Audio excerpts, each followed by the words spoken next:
En el capítulo 3 de los delitos contra la libertad vamos a ver la violación de secretos y de la privacidad.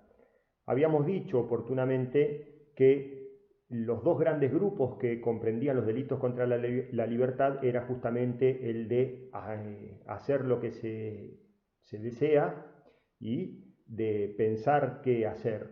Y por otro lado, proteger la esfera de intimidad de una persona. Estos delitos justamente van a quedar comprendidos dentro de esa protección de la esfera de intimidad, ¿sí? Que justamente tiene por fin mantener fuera del conocimiento de los demás o bien de un reducido grupo conocimientos o situaciones personales de una persona que pueden incluir pensamientos, acciones o circunstancias que le conciernan. Acá entonces el bien jurídico que se protege justamente es la libertad individual o esa manifestación de la libertad individual que es la de prohibir la intromisión de terceras personas en la intimidad del sujeto pasivo o bien de que se comuniquen cosas que el sujeto pasivo pretende se mantengan reservadas o en secretos, ya sea porque se viola de manera efectiva esa esfera de reserva o bien porque se crea un peligro de que la misma sea vulnerada.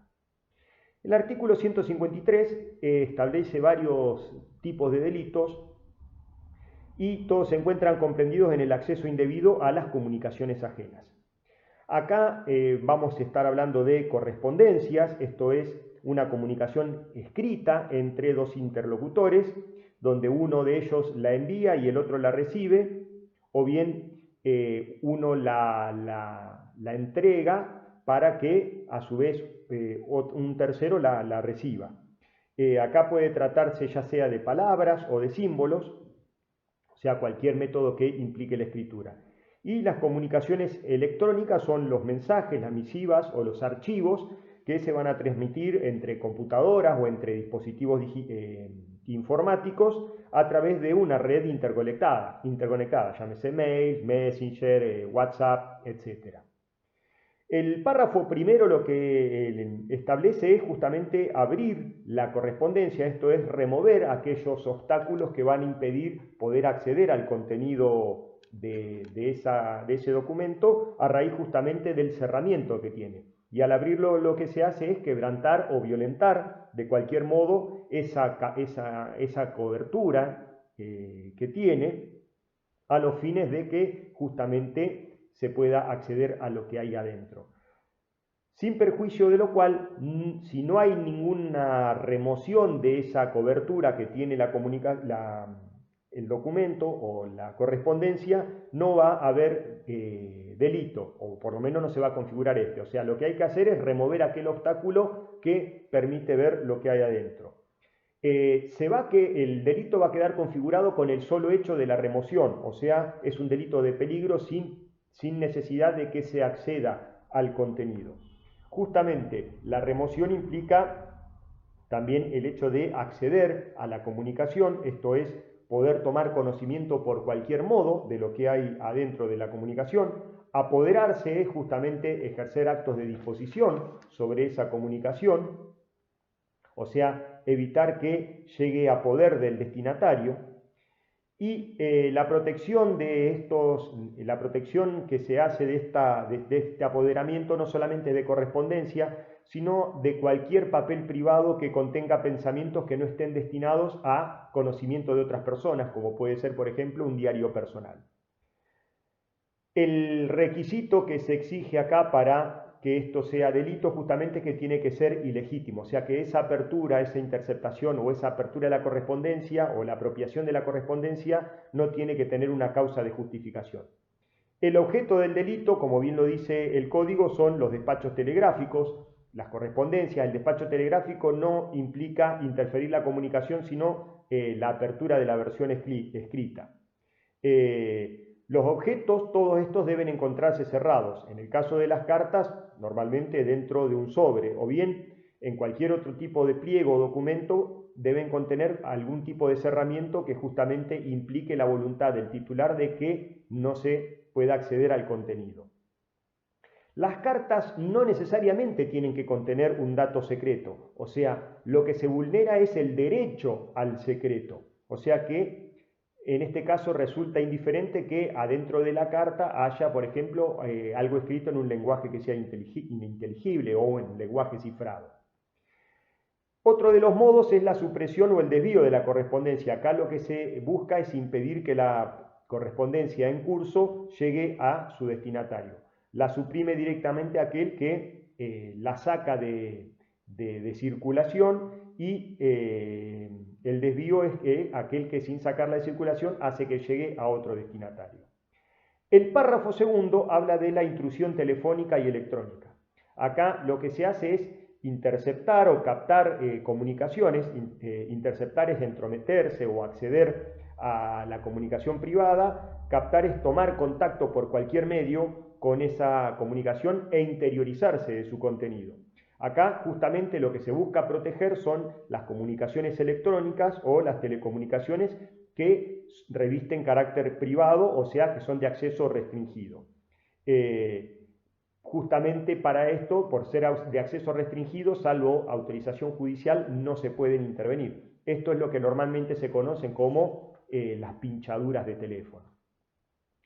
El párrafo tercero habla de la comunicación, cuando la comunicación es ilegítima o la publicación es ilegítima. Acá estamos hablando de un sujeto que cometió los hechos que ya están enunciados en los párrafos anteriores, o sea, se apropió de una correspondencia o intervino una comunicación telefónica, y una vez que hizo esto, lo que hace es comunicar el contenido o publicar el contenido. Comunicarlo significa hacérselo saber a otra persona. Publicarlo es ponerlo a disposición de un número indeterminado de personas. Aparentaría este párrafo como un agravante de las otras figuras. El artículo 153 bis trata el delito de intrusismo informático. Esto es lo que normalmente se conoce como el hackeo, o sea, lo que hacen los hackers. Acá lo que se busca es la privacidad o la reserva de los sistemas informáticos y de los datos que estos contienen. O sea, cuando hablamos de un sistema informático, estamos hablando de dispositivos que se encuentran interconectados, ¿sí? Y que trabajan a través de un programa que se encuentra instalado en estos.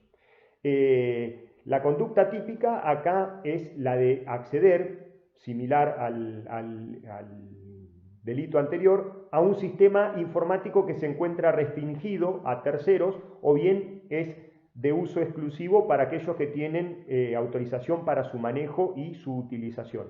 Acá lo que el sujeto activo hace es actuar sin ningún tipo de autorización o actuar excediendo la autorización que tiene y sabiendo que lo que está haciendo es indebido respecto de ese sistema. O sea, no sería delito aquel que actuó o ingresó de casualidad o por error. O sea, en este caso también lo que se pone es como el primer párrafo del delito anterior, el acceso al sistema informático sin necesidad de que se tenga conocimiento de su contenido. O sea que estamos en presencia de un delito de peligro.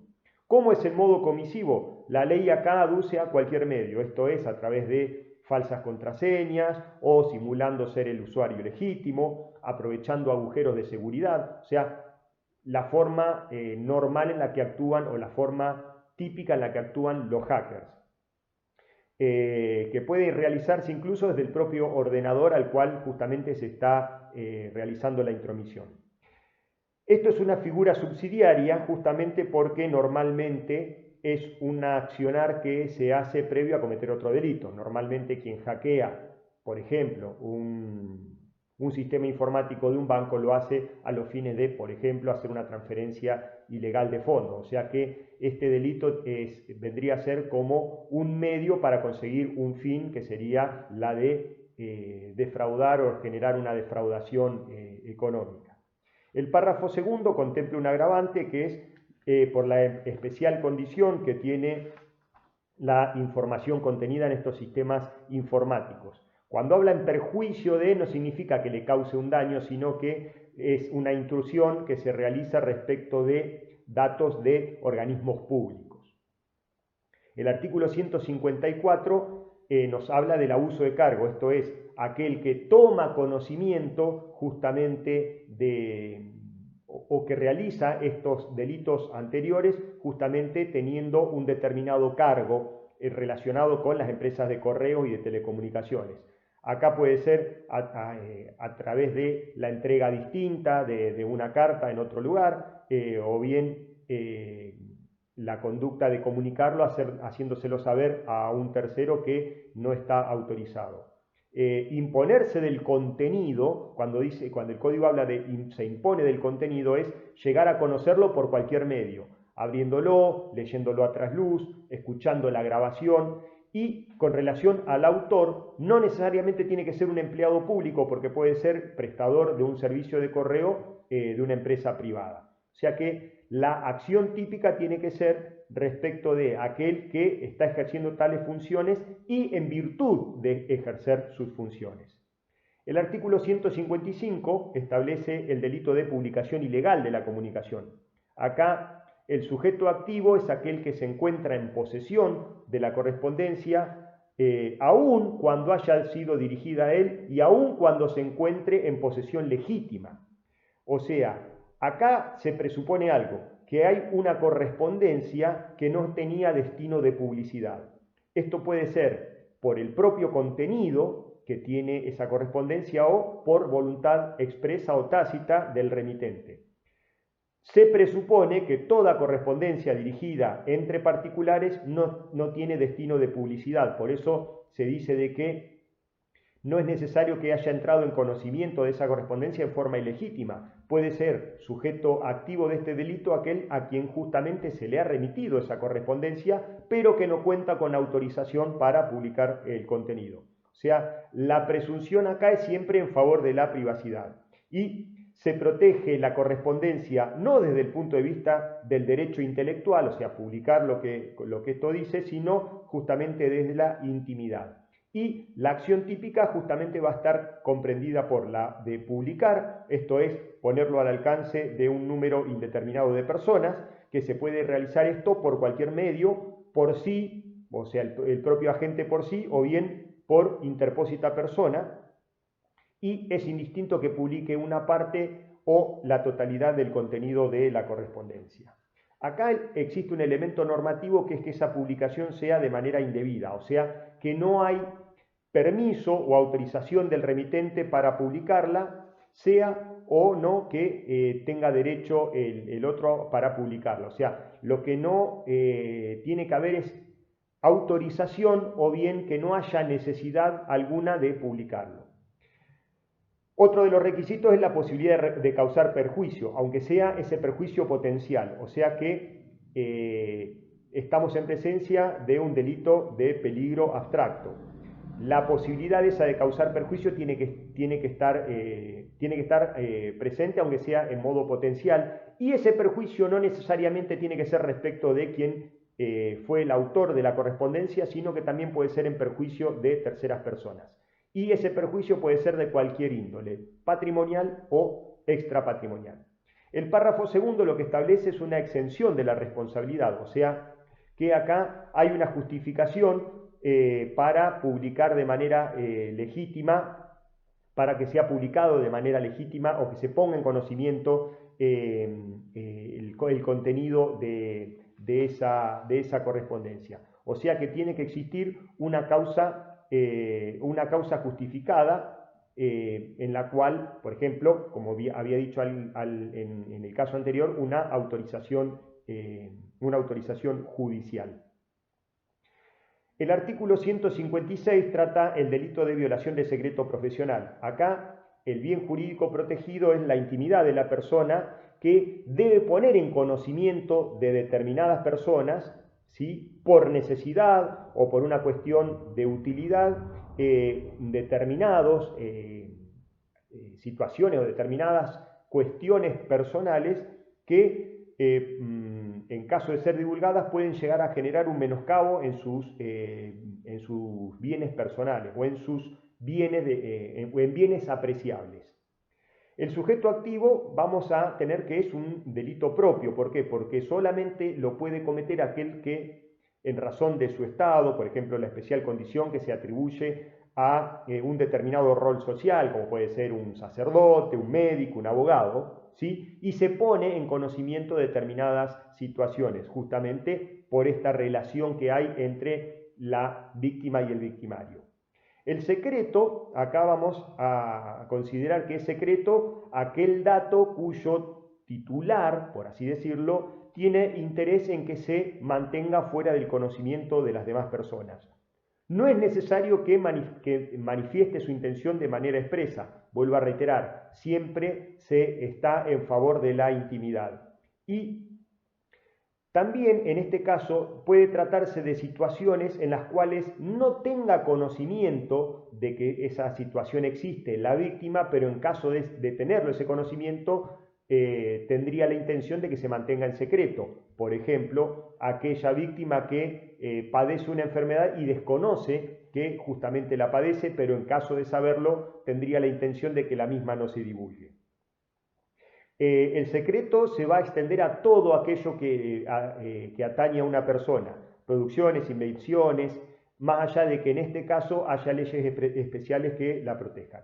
Acá el modo comisivo es el de revelarlo, esto es poner en conocimiento de datos de una persona fuera de la esfera o de quienes se encontrarían autorizados para saber esos datos. Y este modo comisivo, esta revelación del secreto tiene que producir un daño. O sea, ¿qué significa? Que no todo secreto está protegido, sino aquel cuya divulgación pudiera causar un daño de cualquier índole a la propia víctima o a terceros. Esa dañosidad tiene que ser considerada a priori de ser divulgada y alcanza con que sea una dañosidad potencial. En este caso, mentir acerca de una situación de una persona no constituye este delito de violación de secretos, ¿sí? O sea, mentir sobre una situación no sería violar un secreto, más allá de que dé lugar a otra figura penal.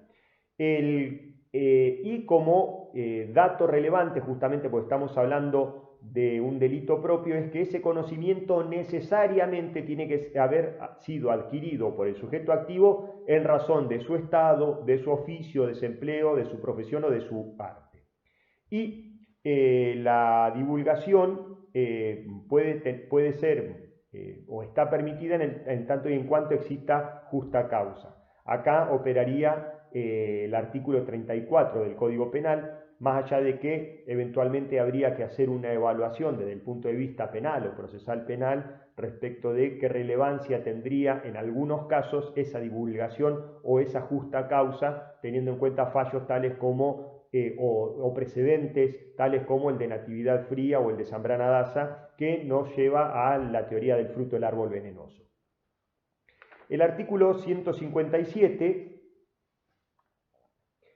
trata el delito de divulgación de actuaciones secretas. Acá lo que se critica es que esta figura tendría que estar comprendida en los delitos contra la administración pública y no contra los de violación de secretos. Acá el sujeto activo es el funcionario público, justamente que por su vinculación con su actividad, de manera permanente o accidental puede ser también, toma conocimiento de determinadas actuaciones, de determinados hechos y los revela. Esto es, los pone en conocimiento de otra persona que no estaba obligada a tomar conocimiento. ¿Por qué digo esto? Porque puede ser que un empleado policial ponga en conocimiento de un fiscal determinada situación y en ese caso sí tiene la obligación de poner en conocimiento del mismo.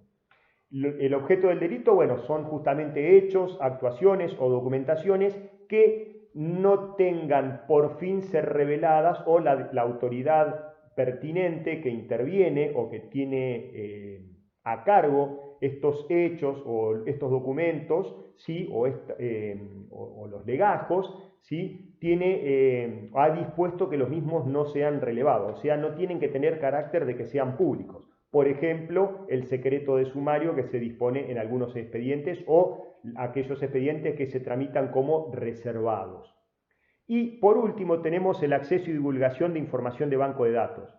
Acá el sujeto activo puede ser cualquier persona a excepción del inciso segundo donde el autor ese es el que está obligado a preservar justamente por disposición de la ley algunos de los datos personales. La acción típica acá es que el autor actúe a sabiendas, esto es con dolo y de manera ilegítima, o sea que no tenga ningún permiso o autorización, violando justamente los sistemas de confidencialidad y de seguridad. El inciso primero habla de justamente acceder a un banco de datos. El inciso segundo habla de revelar a otro, esto es poner en conocimiento de otra persona estos datos. Y el inciso tercero, si bien acá no hay una divulgación, la intimidad se ve vulnerada porque de manera indirecta se ponen en conocimiento datos que después pueden ser divulgados o no. O sea, acá lo que se protege es la legalidad de aquellos archivos respecto de una persona. Y esta legalidad está dada justamente por la falta de autorización de la persona afectada de que esos datos sean consignados en ese banco.